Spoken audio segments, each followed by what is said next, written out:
allons donc télécharger Polar sur Internet. Donc il suffit d'ouvrir un navigateur, d'aller sur le site de Polar, donc P-O-L-A-2-R. On tombe sur cette fenêtre. Là où il y a cette fenêtre de couleur jaune, il y a différentes solutions. On peut avoir une version web directement, sans rien charger sur l'ordinateur. Une version Windows, une version Mac, une version Chromebook, iOS, Android pour les téléphones, et une version Linux. Je suis sur Linux, je clique donc sur Linux, je télécharge la version stable, la 5.2.1, j'installe la version desktop, voilà.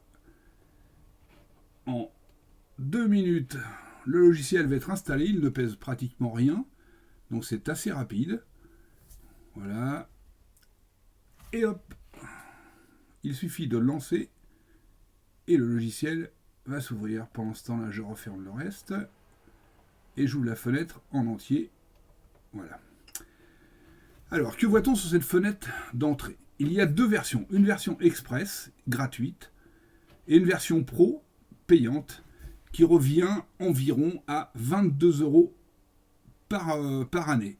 Je dis environ puisque c'est en dollars, 23 € et quelques, et donc ça vous revient à 22 €. Ou si vous les payez par mois, dans les 2,20 € par mois. Donc c'est loin d'être une fortune, mais franchement, ce logiciel remplit beaucoup de conditions et bien plus simple que d'autres logiciels à utiliser. Donc nous allons choisir la version Pro.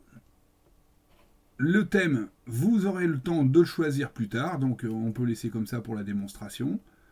Voilà, donne. Tout de suite, on tombe sur une photo, qui est une photo qui sert de démonstration, avec des petites possibilités qui vous montrent en fait une sorte de petit tutoriel pour vous expliquer un peu comment fonctionne le Polar. Donc voilà, il y a des espèces de filtres, ça vous montre qu'il y a des filtres, ici on peut en avoir plus. Bon, les filtres, c'est un peu la façon d'Instagram. Je ne suis pas trop pour, mais bon, ils y sont. C'est comme ça. Vous voyez, c'est pas très jojo, mais bref.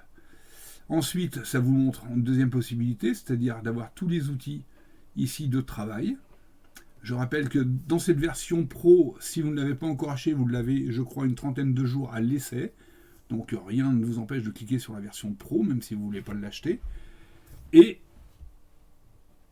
vous verrez donc la possibilité très étendue de ce Polar Pro. Ensuite, ici, vous voyez, donc on peut agir sur les teintes, simplement avec des petits curseurs, c'est assez rapide. On peut faire un peu ce qu'on veut, modifier, etc. Ici, ensuite, vous voyez que dès que vous avez fait des actions, vous avez l'historique de ce que vous avez fait, et donc vous avez la possibilité de revenir à l'original ou à des périodes du traitement de l'image. Voilà. On peut montrer ici qu'on peut enregistrer l'image, et il suffit de cliquer ici. Nous avons donc plusieurs possibilités d'enregistrement, les JPEG, des PNG, des TIFF. Ce logiciel est capable d'ouvrir des RAW, donc enfin tout au moins avec les RAW que j'ai moi sur mon Fuji, ça fonctionne très bien. On peut y appliquer un filigrane, des métadonnées et traiter par l'eau. Alors je viens de redémarrer Polar simplement parce que peut-être un problème d'affichage, je ne sais pas, dès la première ouverture. Bon voilà, et il manquait l'apparence des différents outils qu'on peut trouver à gauche à droite, et ces petits points là, etc. Bon, bref, juste un petit coup de redémarrage, tout apparaît comme il faut.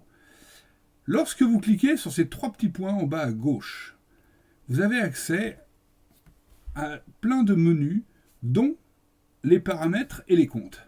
Donc forcément, si vous avez pris la version Pro, vous avez un identifiant et un mot de passe que vous allez rentrer ici à compte. Ici, c'est les paramètres. Voilà, nous avons des tas de possibilités. Sur les Polar Plus, ça c'est pour les téléphones. Mais les versions, différents thèmes, comme je vous expliquais, voilà, il y a plein de thèmes. On peut choisir thème sombre, thème noir. Voilà. Moi j'aime bien le thème sombre, donc je mets celui-ci. Voilà, on peut changer les langues, on peut obtenir Polar pour différentes versions. On a des possibilités de réinitialiser les étiquettes enregistrées et éditées. Enfin bref, pas mal de choses à l'intérieur de cette version.